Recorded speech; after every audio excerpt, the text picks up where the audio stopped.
Bro, I don't want to talk about it. You just said I'm gonna talk about Kill it. I get angry. Bro, I don't want to. Welcome, everybody. Happy Wednesday.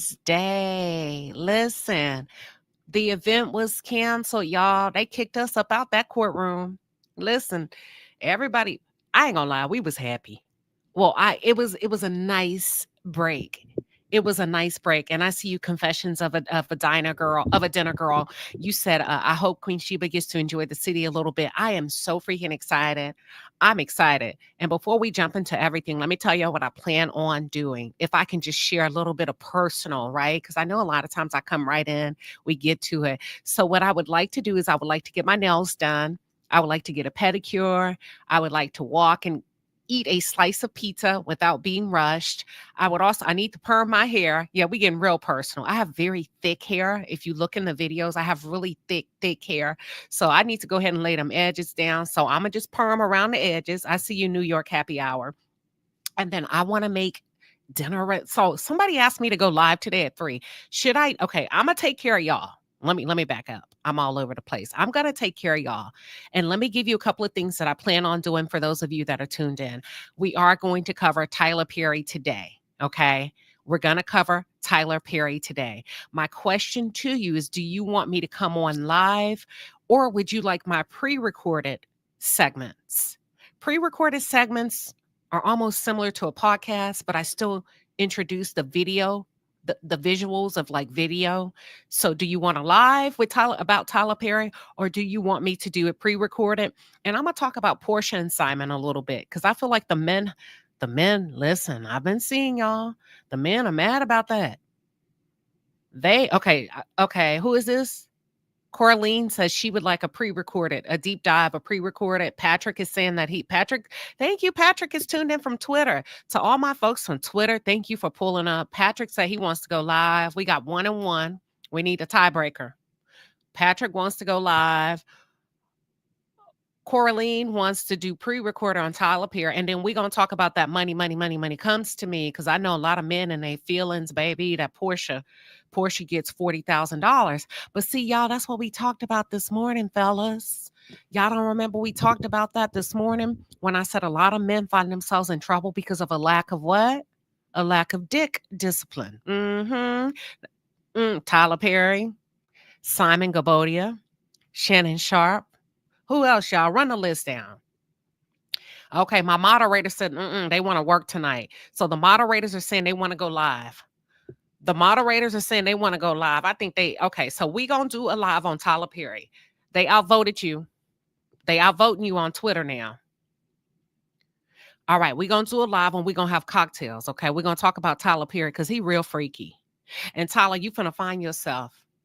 If you're not careful, Tyler, you finna find yourself over here in this courthouse with Little House on the Prairie coming after you.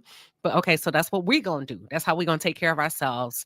We're going to do Tyler Perry. Then I'm going to talk about Portia, because I know the men want to go. The men want to get in the argument and the deep discussion about these women they feel like that are kind of using them for money. But fellas, come on now. There's room for improvement. So we're going to do that. We're going to pull up with cocktails tonight. We're going to go live about this Tyler Perry stuff. And we just going to go deep. And Christian, what was his name? Damn. My head's so full of Diddy information. Christian, you remember a couple of months ago, the guy named Christian came out. He didn't say Tyler Perry's name, but he made a strong inference that he was talking about Tyler Perry. I bet Christian wishes that Christian Keys, thank you, Auntie CC. I bet Christian wish he would have took it to the courts like this white boy. Because let me tell you something, that white boy about to pull a Cassie. That white boy is about to get money. Now, just because he white, y'all, that don't mean he lying. Just because he's white, that doesn't mean he's lying. We're going to talk about it tonight. We're going to talk about it. We're going to come back. All right, I want to get into today. So first of all, let me give you some tea. I'm going to give you some tea that only I know, because I was standing right there. A major news outlet today snuck a phone into the courtroom. That is a huge no-no. And I'm going to give you a little bit of grace. I'm not going to say who it was, right? I might tell y'all when I leave New York. A major news outlet snuck a phone into the courthouse today and was caught by the marshal, the lead marshal that guards Diddy. So where Diddy is seated in a courthouse, he's seated at the defense table. There are two marshals that sit directly behind him. And this, you could tell this is the lead marshal. And then there's two marshals that sit to the left of the courtroom against the wall to make sure, right? Well, I didn't know that. I should have known. Baby, when I tell you they watch everything, everybody else is walking out. And the only reason why I caught this is because I was a little bit delayed putting my stuff in my bag to the point that one of the marshals came and said, "Hey, I'm sorry, ma'am, you got to go." I said, okay. As I'm putting my stuff in my bag, the lead marshal, hurries by me and stops right in front of me at the next row. He's like, "Yeah, you got a phone. You know you're not supposed to have a phone in here." And the guy was like, "Oh, I'm so sorry, sir. I was not using it." He said, "Yes, you were using it. It's on right now." And it was, when I tell you it was tense, it was like a standoff. There was quiet. The media person was very nervous. He kept saying, then after about, I'm going to say about 3 to 4 seconds of just stone cold silence, he says, "Oh, I'm so sorry, sir. I'm so sorry. I really wasn't trying to do anything with it." He's like, "The phone is on." I was like, listen, I didn't make a move. I stood right there because he was blocking my way anyway. The marshal was blocking my way. And the guy was like, and he said, they go back and forth. The guy profusely apologized. And then the marshal said, "If you pull that crap again, I'm kicking you out. I'm banning you from this courtroom." You do, so why would they want or need? Nobody gets to bring up a phone in there unless you are an attorney. They confiscate our phones. They confiscate microphones, AirPods, microphones, selfie sticks. They confiscate all of that. We have to leave it. We don't get it back until the end of the day, when we come down to leave the courthouse, right? And if you decide to re-enter the courthouse, you have to repeat the process all over again. So he snuck the phone in there. Now, my thing is, listen, we were trying to figure out who's leaking what. Hell, it may not be the side of the government, or listen, the Confessions of a Dinner Girl says that was bold. Man, when I tell you, sometimes that privilege will kick in and you forget. He pulled it out too soon. That's how he got caught. But I think what people are realizing is the federal government, on the side of the government, they never lower their guard. Those guys are always on alert, high alert, and that's how he got caught. Hell, I didn't even know he had one until the explosive confrontation. Now here's my thing. Had it been anybody else, y'all know what I'm talking about, right? Had it been anybody else, do you believe there would have been a second opportunity for you or me to get it right? Or would you have been banned from the courthouse? Now, to my lovely, lovely, diverse audience, those are the qualms that people of color take up with the systems and what we call subconscious biases, because you guys often get a little bit of flexibility that most of us and many of us are not afforded. And that's why we always say there's little to no room for error for us, right? No matter how nice we are, how educated, how well-rounded, there's little to no room for error for us. Honey, had I had a phone, I could have been in jail. That's all I'm saying. And the phone was on. So I want to know how much of the information may have been compromised today regarding the juror, because there are conversations that happen before the jury comes in. The judge, I'm sure the judge would have a problem if he found out that there's a possibility that any of that could have been compromised, right? Not saying that the media personnel actually recorded those private conversations, but the fact of the matter is your phone was on. So they're going to have to report that. And I'm going to be looking on Friday to see if I see that news outlet back in the courtroom. So I want to give y'all that tea. Only I saw it. Thank God for me being slow. Only I saw it. And it's a fact. And I know exactly who it is, but I'm going to give them a little grace. That's all.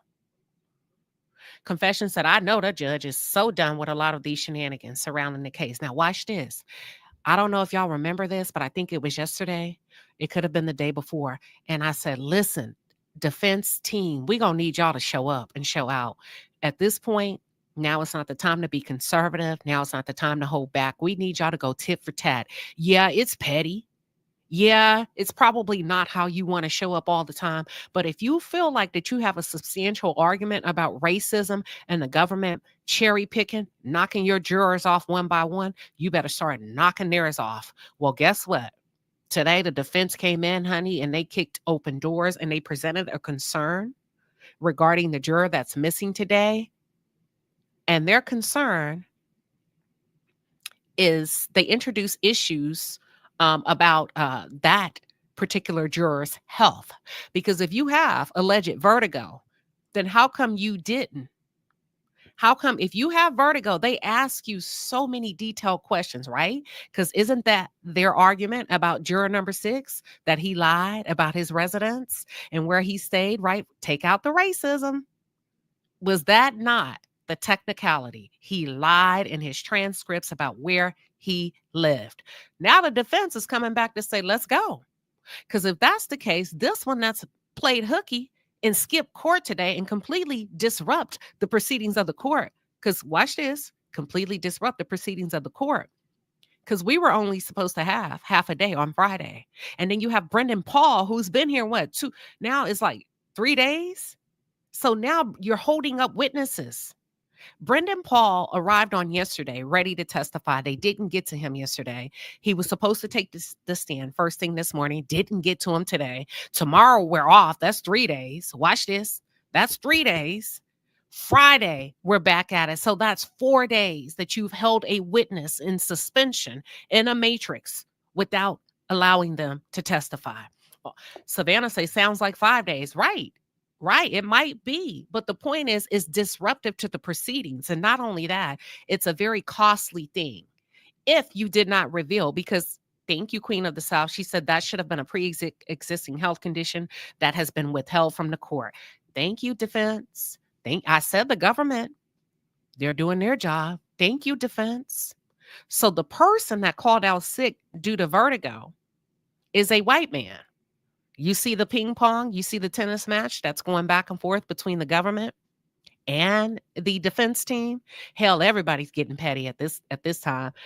And yesterday, the way we broke it down over here in the palace is we talked about the psychology of it all, the psychology of the jurors, the potential relationships, who has the power to shift the votes, who has the power to flip the numbers upside down, right? And I said, there's a particular individual on the jury that I categorized and I labeled as the lead juror. Because the way I broke it down is I said, to me, there were 2 alpha males that I could easily spot.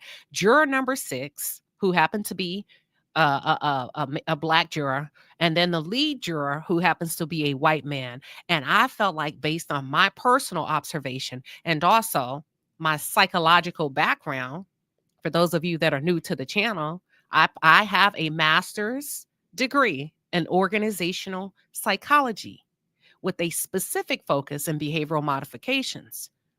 And I felt like both of these jurors, the black alpha and the white alpha, had the potential to influence a few women on the jury. So now that the government has snatched the black alpha, the defense is returning the favor and snatching one of theirs. Are y'all following? We good? So that's me updating you on what's going on in the courtroom today. Yeah, that's me. T-Love say, is that Queen Sheba? Yeah, this is me. Summer says, oh my God. Sumner says, oh yeah, it's a lot going on. And I try to give you everything that's going on in there. And I know sometimes you guys are coming, you'll do like this comparison. Well, that ain't what I heard over there. We all have the freedom as content creators, bloggers, and news outlets to tell you what we want to tell you. We don't have to include everything. You know what I mean? I try to give y'all the perspective of the people, which is the jurors. I try to bring it in and say, this is happening on the side of the defense. This is happening on the side of the government. This is what I'm observing in the courtroom. If I'm thinking like that, if you're thinking like that, imagine what the jurors are thinking. Tila. So listen, hold on. Nada say they're playing tit for tat. At this point, you better show up and show out. You taking one of mine, man down, one of your men gonna be down. I think it's brilliant. We got a man down, you gonna lose a white man. And listen, we have a good time over here, but we keep it educational and we keep it up front. I told you yesterday, for a fact, I counted 4 bald-headed white men, and they all look alike. And when I tell you exactly alike, about the same height, the same weight, typically, there's some differentiations between body weight. Some people may have a belly, some people no. Same structure, same build. And I said, man, the psychology of the selection, because the government has the resources to get forensic people in and say, I need you to pick 4 white jurors that are bald, middle-aged white men. It's symbolic of A, B, C, and D, right? It's symbolic of authority. It's symbolic of leadership. It's symbolic of what else? If you were to be in a courtroom and you see 4 white bald jurors, now there ain't no 4 black bald jurors. There's 4 white bald jurors. What would that represent to you? Leadership.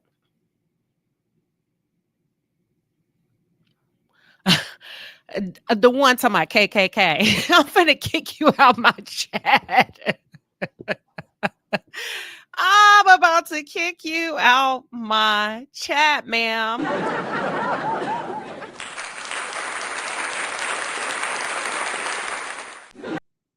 You earned that round of applause. That was a good one. You earned that one. So we would mature, middle age. You would probably say, okay, somebody's saying C-suite. Oh, militant. I would say leadership, maybe men of influence. But the point is, I've noticed, and whatever the psychology behind it is, it's working. Do you understand me? Because even I have identified them as experts in some sort. So the strategy prior to us even being in the courtroom today, the strategy of the government selecting their people is brilliant.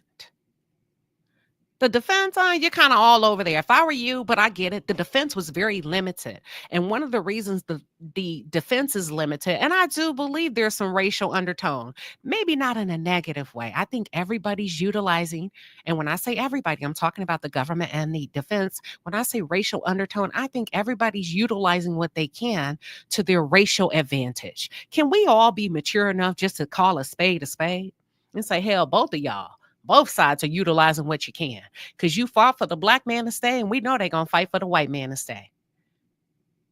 But the defense, they're kind of gapped.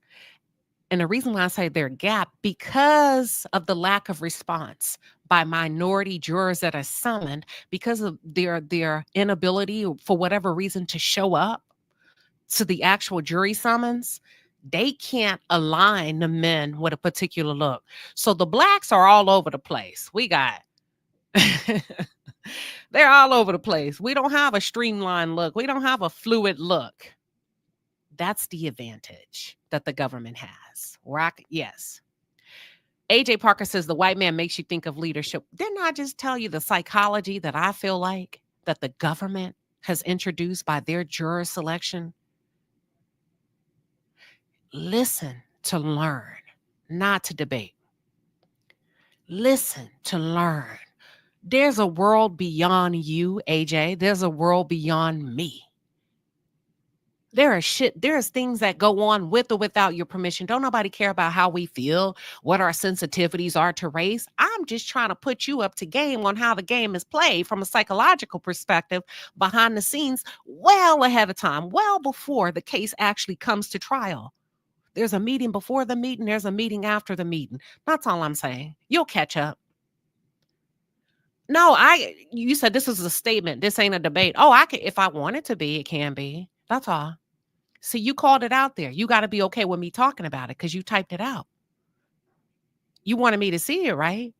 Or you just wanted me to scroll on by? Let me be clear, because maybe you just wanted to say it and didn't want me to highlight it. Oh, okay. All right. Well, anywho, because you said it was a statement, but it was a statement about me. And you said, come on, sister. So you don't want me to.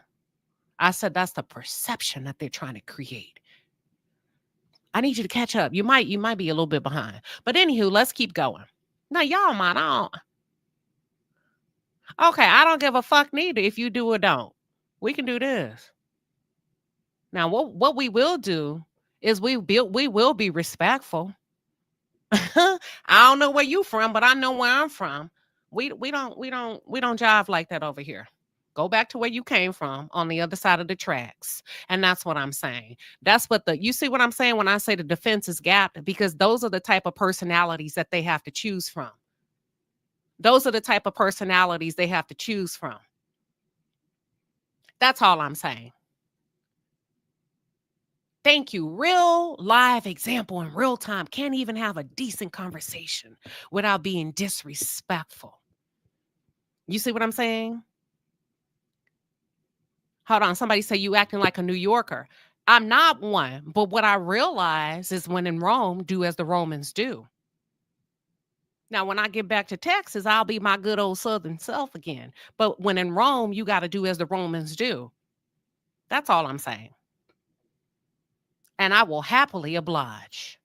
Because you're not going to come in here and be disruptive. Not like that. When you took your time to type out the comment. If you don't want it to bring any attention, then lay off the keyboard just a little bit. That's all I'm saying.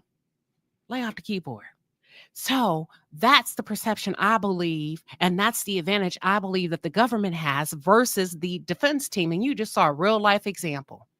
A real life example of a lack of self-awareness, the inability to control yourself just because you feel like somebody is disagreeing with you. As soon as he felt a disagreement, he started cussing and going low. That's all I'm saying. And that's how people be looking at them in the jury box. Incapable, incompetent. That's all I'm saying. You're feeding the narrative, the negativity around Black men. That's all I'm saying. Do better. Now, the defense, I feel like, has really stepped up because they also challenged, and I feel like the defense is fighting back. And I wrote that it's about time, because here's the thing. I came to New York to watch the prosecution and to watch the defense go head to head. I am here for a legal showdown. I don't know what everybody else is here for. I'm marveling at the brilliance in the courtroom on both sides. That's what I'm here to watch. And that's what I'm here to report. And I'm like, dang, it's like watching a game, right? I'm like, it's about time y'all showed up because, baby, you down bad. And we're in the third quarter. So today the defense showed up. That was the first concern they brought to the judge. And the second concern, man, I think they just may get it. The second concern that they have is that the government introduced an exhibit as evidence regarding D-Rock, and they're insinuating that D-Rock provided drugs to Diddy and was running back and forth and would carry drugs to Diddy. And what the defense, Driscoll, the young one, Driscoll, actually argued this point. He said there's no foundation, right? Because they're actually assuming that the communication between D-Rock and another individual identified as One Stop, they're assuming, they're making an inference that it was about drugs, but can you prove it? And that's what the government, the judge actually said, okay. And then Driscoll cited a few cases to establish his business case. You got to prove it. And because you haven't been able to prove that they're actually talking about drugs, we would like, Your Honor, to declare this evidence as inadmissible in court. The prosecution responded that they were actually, what was their thing? What was the word? They're surprised by this argument.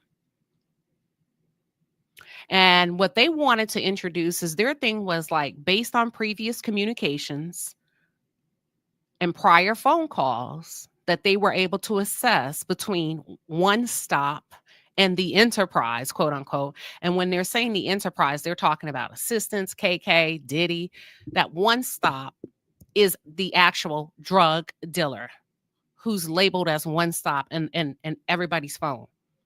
And based on previous conversations, they feel like when D-Rock was talking to One Stop, you talking about drugs. So the judge says to the prosecution that Driscoll actually makes a good point. Can you prove? Do you have anything else to actually back it up? Do you have anybody that can come and testify that this conversation is indeed a drug? What do y'all call it? A drug transaction. They don't have any witnesses that can say that, but they did enter another exhibit into the argument to which somebody else, actually Diddy, was texting One Stop and they were talking about drugs. So they would like to utilize that as evidence to support their argument. And the judge's decision is he's going to review it on both sides. Let's see what else. Oh, yeah. So the defense is saying, listen, you can't assume D-Rock was running drugs based on previous behavioral norms. You can't assume just because D-Rock is texting his person named One Stop that it has to be about drugs, right? You can't assume that. You have to prove that. Very good argument. That's what we're here for. You can't, this case cannot be based on assumption. It has to be based on what can be proven in the court of law. And like I said, the judge asked them, do you have any witnesses? Do you have anybody you can bring in? They said no. So they did enter additional evidence that is going to be reviewed. What else? Let me see what else I want to catch y'all up on. Oh, the judge is pretty savvy. So they were reading a text message between One Stop and I think Diddy and One Stop and D-Rock. And the government, the judge said, he asked the government to explain the abbreviations. What he's talking about, y'all, is the slang that's used in the text. He's like, can you explain the abbreviations that could actually tie this to a real drug transaction that was occurring in real time? What does it mean when they're saying, get us more flowers? That'll last us a month. And how can you prove that flowers actually mean this? How can you prove that this word actually means Molly or ecstasy?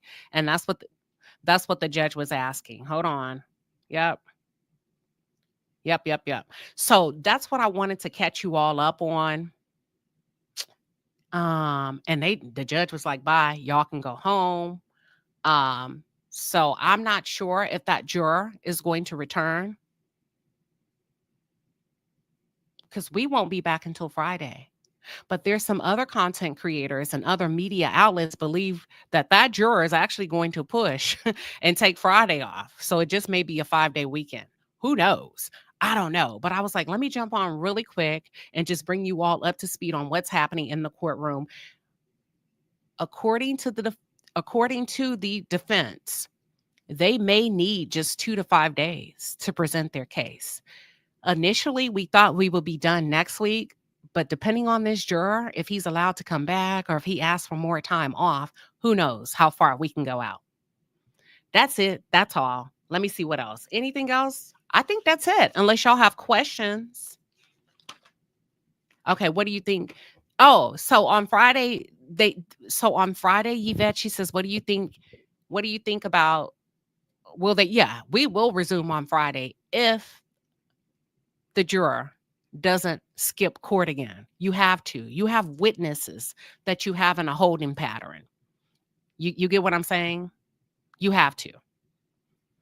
If based on the juror, that's it. Girl, what's the tea says, I feel the same way. That juror probably went on vacation and won't be back on Friday either. Ooh. Now that can get you in trouble, can it? If you're lying about your health and if you omitted the fact that you have vertigo in your initial questioning, you're questioning your jury assessment. your application. If that juror withheld their medical condition and did not inform the court, they will be removed. Because that's an omission, which is considered lying. Claire says, why do you sound like you keep talking about what the prosecution is doing wrong? Where have you been? I mean, like, y'all, did we not do a whole live yesterday about how well the prosecution has been performing? Listen, I swear to God, do you people not, like, do y'all just kind of go from page to page and pick up, but you really don't follow what we've been talking? Did we not say that the prosecution handed the defense their ass? This is a strange bowl of fruit. Very strange bowl of fruit. Have we not said that this whole week the government has been doing their damn thing, slam dunking, alley hooping? Wait a minute, I could be crazy. Have we not said that? Man, she may not have been here. Desir say, child, she must be new here. Have we not said, Royal, I'll answer that in just a second. Have we not said that we're going to report every day based on what's happening today? And what's happening today is the defense gained a little ground, made a move finally on Wednesday after getting slam dunked on Monday, Tuesday. Okay. Y'all, I don't know.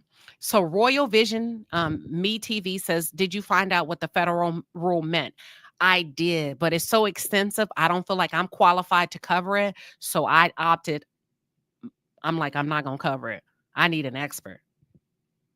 Somali Queen said, this is a case of selective hearing. It may be, because I have been giving the government their flowers. Lord have mercy. Oh, okay. Confessions. That's what it is. She said, I think some people do not catch all of your updates. My updates are daily. Nobody's forcing me to stand on either side. We gonna report what's happening. Hell, if the defense made a small maneuver today that's in their favor, we're gonna talk about it. Y'all gotta quit trying to intimidate and bully people to say, and I'm not talking about Clara. Y'all gotta stop that. Just sit back and listen. Catch up. All right.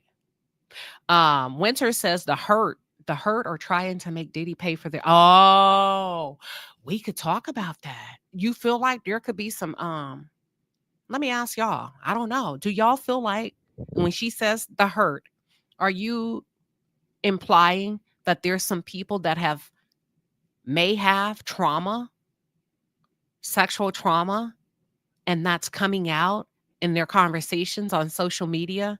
Can you clarify? Jamie says, I'm new here, but yes, you've been saying the prosecution has been doing their job. Listen, over and over. Over and over. We're not going to curve the prosecution. They're doing a great job. Kelvy said, I'm not about to play with these people that's coming in late. Oh, that's true, James. James says people are programmed to be one way or another instead of going off of the evidence. Yeah, we got to talk about the evidence. Now, I have very strong personal opinions, but it's not going to serve me. You know what I mean? To stay and die on a hill if there's a showdown in the courtroom and if the legal eagles are doing a really good job. And now, naturally, we're going to have some biases that's going to slip through and come through, right? But that's why we start fresh every day. That's why we start fresh every day. But yeah, sit back sometimes, y'all. Get onboarded properly. It takes about 2 days, 3 days of onboarding so you can get a feel for the palace.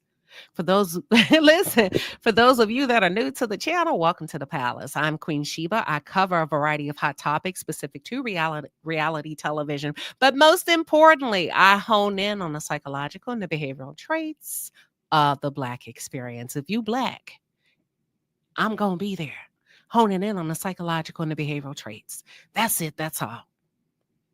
Thank you, Yvette. She says, you're very educated on this topic, and that's what drew me to your channel. You explain each topic well, and thank you. It's my pleasure. I try. I'm a human being. You know what I'm saying? Thank you, Brian. Brian Gilliard says, you're doing a great job. Don't let anybody distract you. I receive that. I receive it.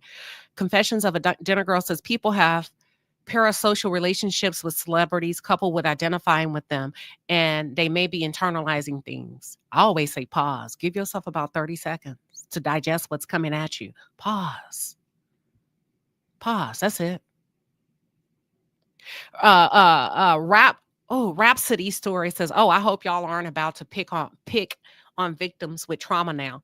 And I think I think Rhapsody is addressing the comment about some people may be projecting, right? Xavier Richards said, this trial is crazy beyond.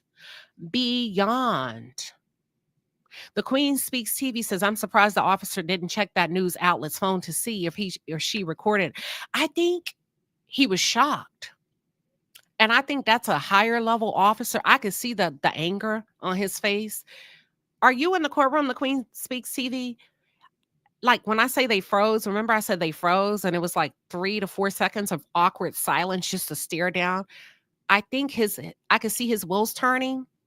Now, what they may do is they may go back and review the video evidence in those courtrooms because they can zoom in to see if there was any type of security breach by way of just transferring of information, communication, and or recording. Yeah.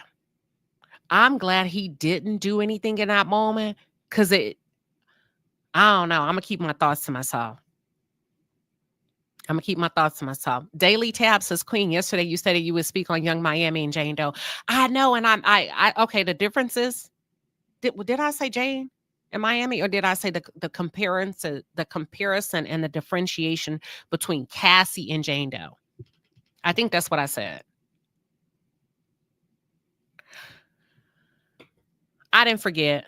I just got to make it make sense. It makes sense, but I like to weave it and when we're there. So just I got you. And listen, remind me every day when I come on, okay? I got to make sure I segue it properly into the commentary. I forgot yesterday, though. Angela M. Davis says, no matter what topic you're speaking on, you examine all sides. Never heard you being biased. I mean, I have to check myself every now and then sometimes. You know what I'm saying? Toot Latrice says, I'm not understanding why everyone is quick to call victims victims. I'm just saying.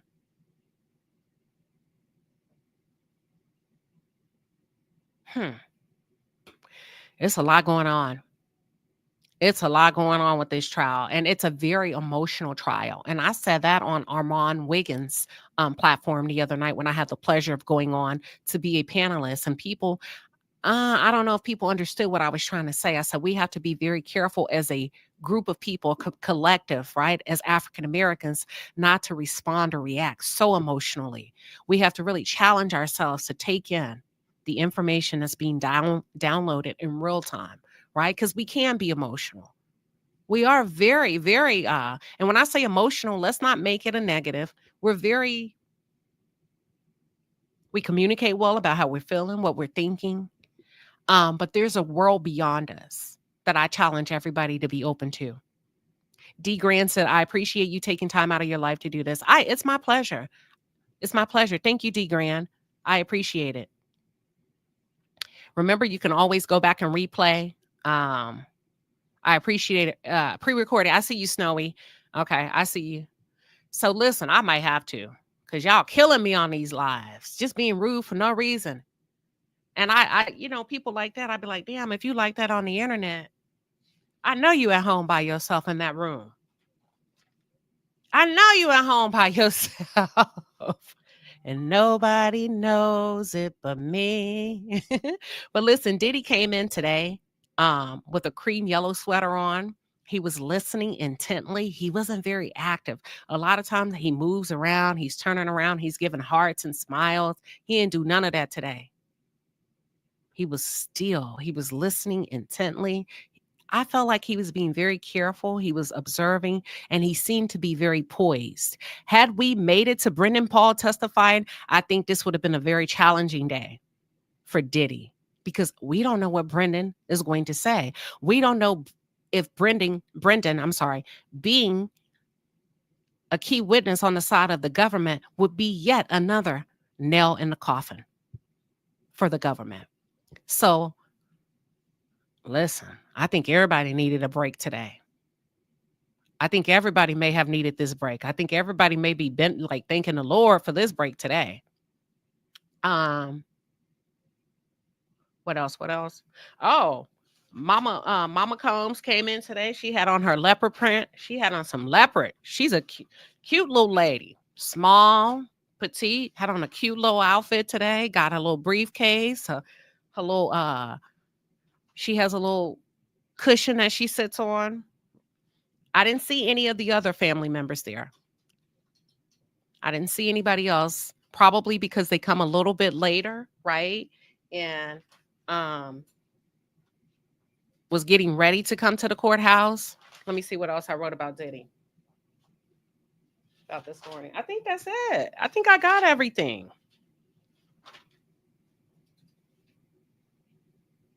Oh, okay. The defense team was huddled around Diddy in a semicircle. That's unusual. I've never seen them do that before, first thing in the morning, almost like they wanted to block our view. I'm not saying I'm right. I'm saying this is what the appearance was giving. They were huddled around Diddy in a semicircle where we couldn't really see his reaction, or I couldn't, and I couldn't see his behavior. He was looking straight ahead. I made a note. I put, "Is he concerned?" ? At one point, I felt like they were running down the play to him. He seemed to be intent. He seemed to be focused. And there was after they moved, he and Brian Steele were going back and forth, and they had like a long exchange between the two of them. Maureen Comey, if you go to my Instagram, listen, I swear to God, watch this. I made a note that Maureen Comey is tired. And this is not an insult. I put, she has bags under her eyes. Go look at my story on Instagram. And a lot of you have been saying, Maureen looks tired today. I didn't get that video of her until I left the courtroom. So my assessments are pretty spot on. And I'm very blessed to have the evidence to support it.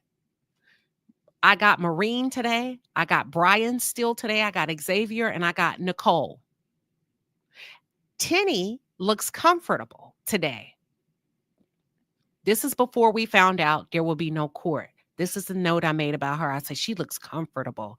She looks ready. She's smiling. Okay, maybe they got something, right? Those are the notes I made about the prosecution. Those are the notes I made about the defense. The other girls on the side of the government did not look tired, but Comey looks really tired. And I remember thinking to myself, I wonder how long they stay up at night, because they have to write letters. They have to, jot down if they have any concerns for the next day. And I wonder if she's getting enough sleep. Just questions. Yvette feels like there's something going on. You think so? You might be right, Mayor. It sounds like they didn't want you all to see. You may be right. The Lady Virtue says Diddy will not get a fair trial. Too many liars already and no charge of perjury. They are allowed to lie. Speaking of lying, watch this. Let's back up. You remember last night we talked about who the mole is, who's lying, because the judge was so disappointed. And he addressed both legal teams about somebody leaking information. Many of you believe it's TMZ. I don't know. I have to say, I don't know if it's TMZ, but many of you feel like allegedly it's TMZ that got the leak. And we were going back and forth. Some of you said it's the defense. And you were heavy on it's giving the defense team. And I said, I don't know. This one is tricky. And I said, I think it's the government. Let's back up before, and I told you why, but let's back up. Remember, there was a story on Friday. I think it was TMZ.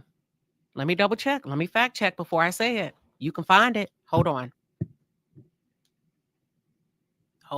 Give me 1 second. Let me pull out my receipts. It sure was On Friday, TMZ released an article about a juror receiving a mysterious text. A juror receiving a mysterious text from a number they've never seen and wondered, how did this person get their number? Watch this.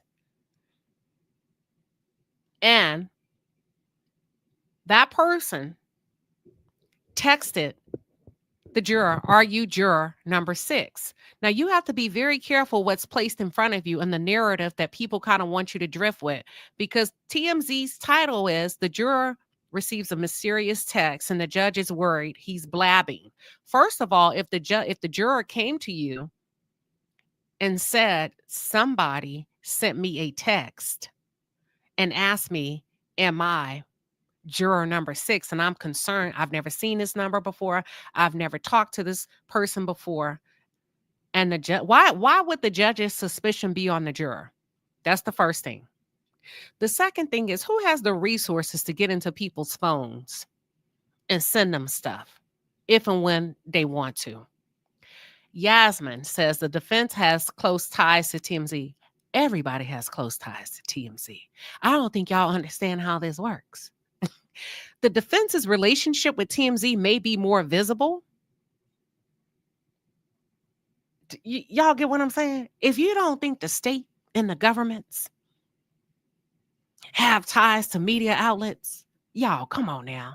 Now, they may have to be a little bit more conservative about it, but the point I'm trying to make, immediately I thought the government did that. I don't know that to be true, right? If we're talking hypothetically, I was like, the government sent that. Because you're the only people that I've witnessed since I've been here for 3 weeks with the sophistication of technology, now that I know how you work, to be able to get in people's phones and extract data, put things back together. That's what I'm going with. It has to make sense to me, right? And the reason why I said it's the government, because if it's the defense, as sophisticated as the government is, remember, they went back 16 years and tracked every text message from 2009, emails, everything, even if you deleted it. The expert, I forgot his name, Frank Piazza. I think Frank Piazza, who is a forensic audio, digital, and visual expert, testified there's no such thing as deleting, because the government has the resources to be able to go and extract it. So the defense knows that if they send anything, it don't give a damn. I don't give a damn if it's from a burner phone. If you sent it, defense, they're going to find you. They have the resources to extract it, which is why I strongly believe. Yeah, I'm going to leave that right there. I'm going to let that linger. Sherma say it's the defense. I think it was, now for this one, Sherma, I think it was the prosecution that sent that weird text. Now, all of a sudden, the judge is questioning that juror, and that juror may be removed. You don't see government all over that. You don't see government all over that. That's juror number 7, y'all, who's also a man of color. You don't see government all. I'm just telling y'all what's going on that y'all may not be privy to. That's the first thing. But, come to your own conclusion, which is why the defense responded today. Okay, if you're going to cherry pick off that was the second juror. And that information about the second juror was a private conversation. Are y'all following me? That was a private conversation about the concern of juror number 7. Only the defense knew that, and the government knew that, and the judge knew that. We were not in the courtroom. So how does TMZ know that juror received a text? Why would the defense leak that if the judge has threatened to confiscate phones and do a thorough investigative search?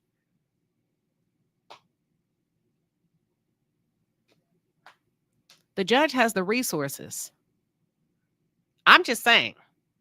But I wanted to give you that information. So when I saw that, I was like, damn, you know what would be a slick play is if the government did do that to get that juror up out of here. And that was supposed to be confidential information, but it got leaked anyway, right? Damn, I was going to give y'all something else that happened.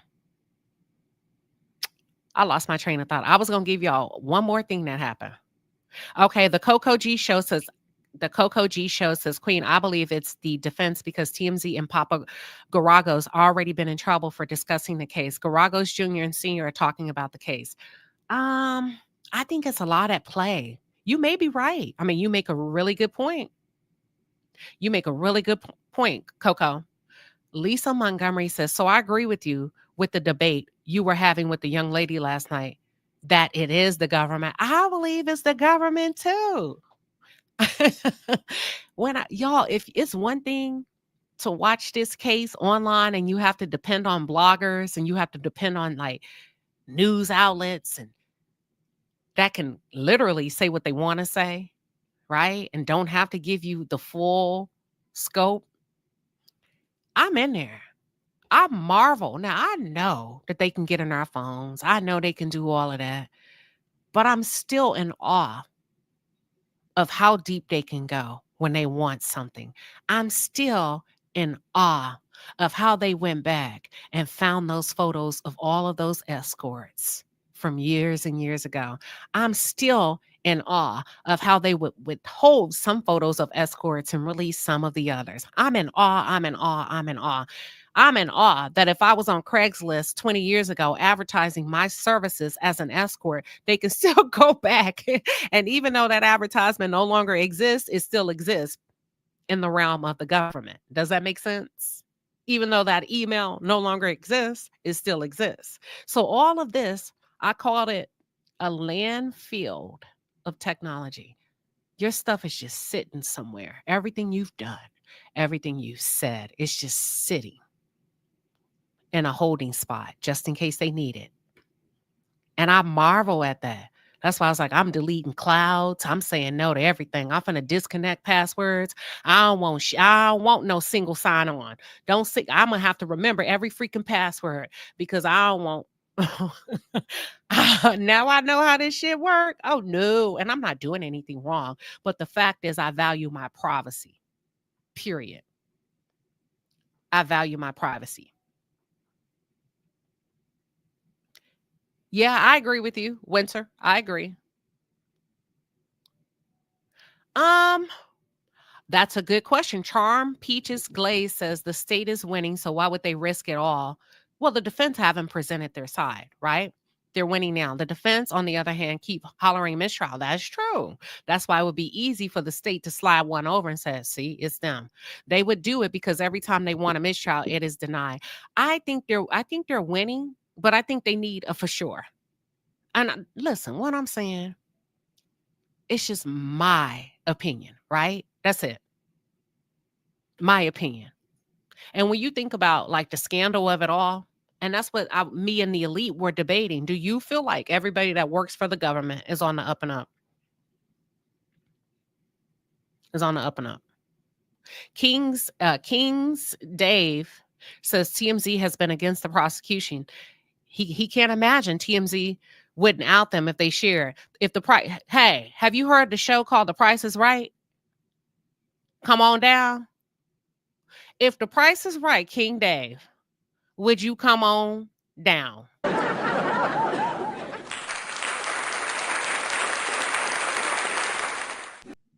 I'm just saying.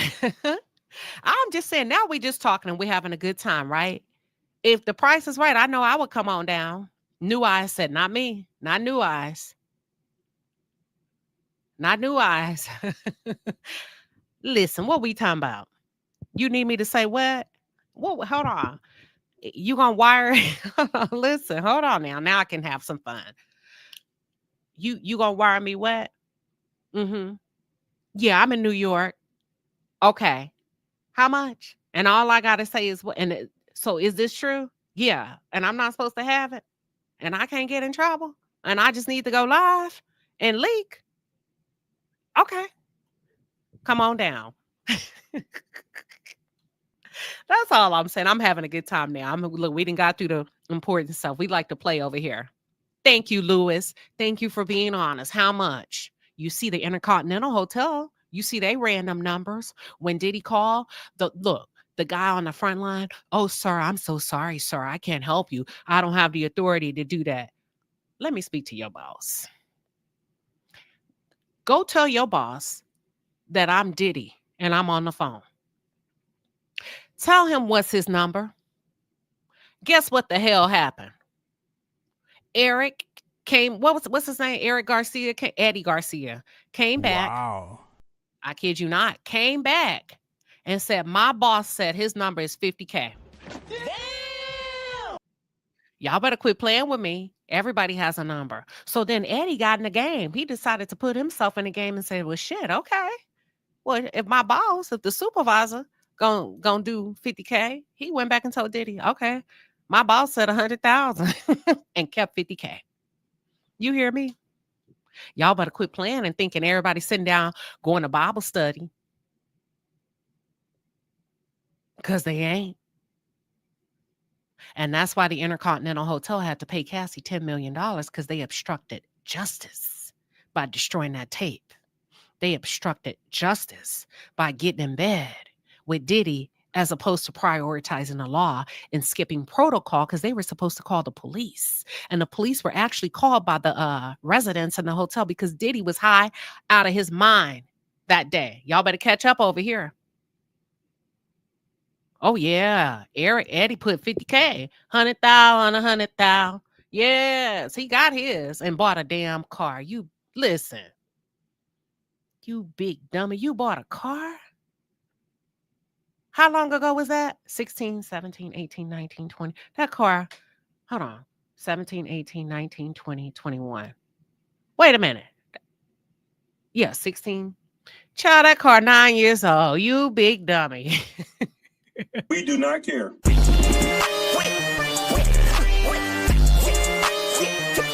We do not care. You bought a damn car. You said, is Eddie the one who extorted? He didn't extort Diddy. He accepted a bribe. And Cassie, classy, that's just the way I talk. You didn't say anything wrong. He didn't extort Diddy.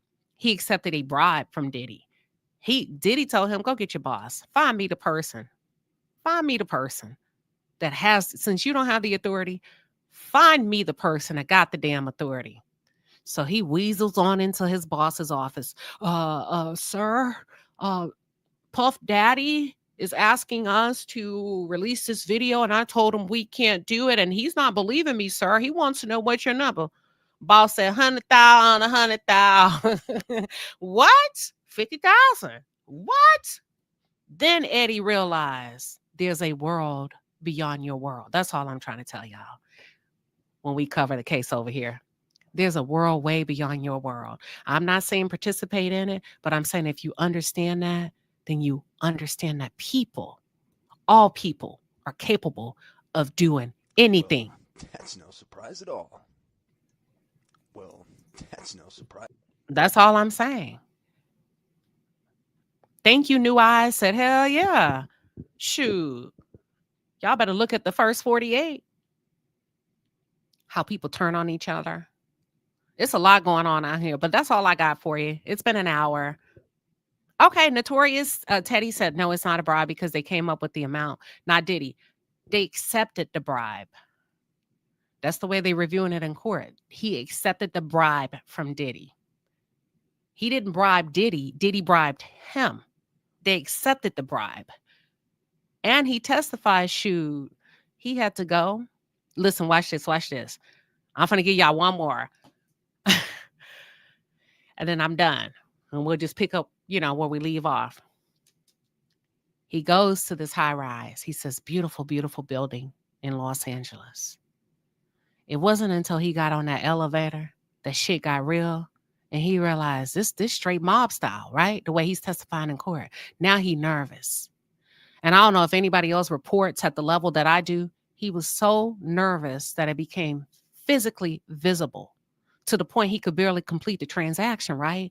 So he's sweating profusely. He up in there, Diddy them coming out, asking him questions. He couldn't control himself, probably shaking a little bit to the point Diddy had to stop and tell KK, go get him a cup of tea. I'm not trying to be funny. Hold on.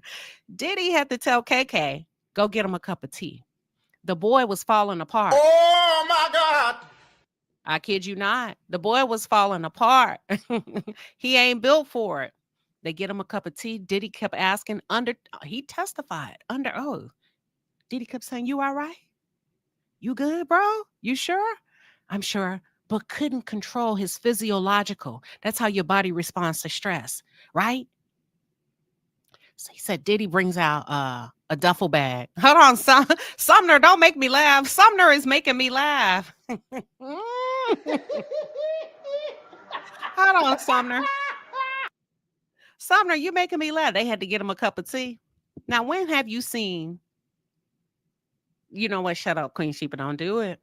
I can be a little edgy over here. I'm not going to say what I was thinking. Let me use my own race as an example. When have you seen most thugs ask for a cup of tea? So anywho, they give him a cup of tea. He said Diddy, he hands the USB drive to Diddy. Diddy goes to a back room and stays for a minute. Diddy comes out with a duffel bag. The hall set falling apart at the seams. Diddy comes back with a duffel bag full of money. And he said Diddy had a money counter and counted $100,000 through that money counter. Now, I don't know how long that would take. Can somebody Google that for me? What y'all think? 5 minutes, less than 5 minutes for a money counter to count $100,000 in cash, right? Diddy hands him the money. He said Diddy looks at him and say, "Would you like to count it?" And he tells Diddy, "No, I trust the counter." Oh my God. Listen, I don't blame him. I don't blame him. I would have trusted the counter too. Michelle says 8 minutes. HEA says 2 to 3 minutes. So then he said he's escorted downstairs, right? And he has all of this money.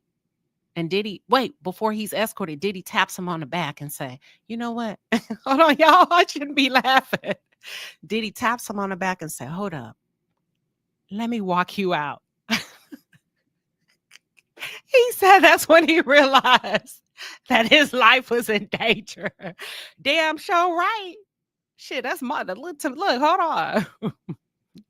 "Let me walk you out." He said Diddy walks him downstairs, pays for his valet. I said, "All right, man, take care. And don't make any large purchases."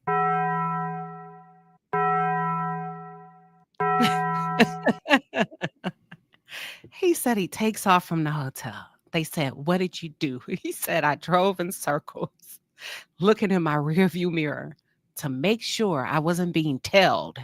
Why? Because I felt like this could be the end for me. Okay. Watch this. Brian still is one bad mofo. So Brian said, "Okay, so you got a pretty good feel for what it's like to deal with the likes of Mr. Combs. Is that correct?" He said, "That's correct." "Pretty scary guy, right?" "Yes." "Okay. Can you explain to the court why would you reach out a year later and ask him for a job to be a part of his security team?" Y'all, listen, I am done. The boy reached out a year later and asked to be a part of the security detail. I'm done. Trust me, my notes, I take very extensive notes and I have a memory like an elephant. Boom. Thank you, Kat. We gonna end there because he liked dirty money and he bout that life. It just took him a while.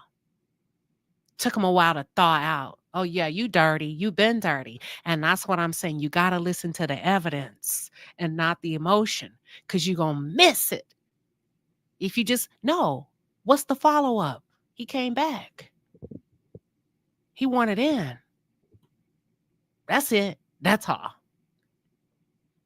That's it. That's all. But see, ain't nobody going to tell you that. They're going to just say, "Oh, Diddy gave him." Yeah, but he came back. He wanted a job.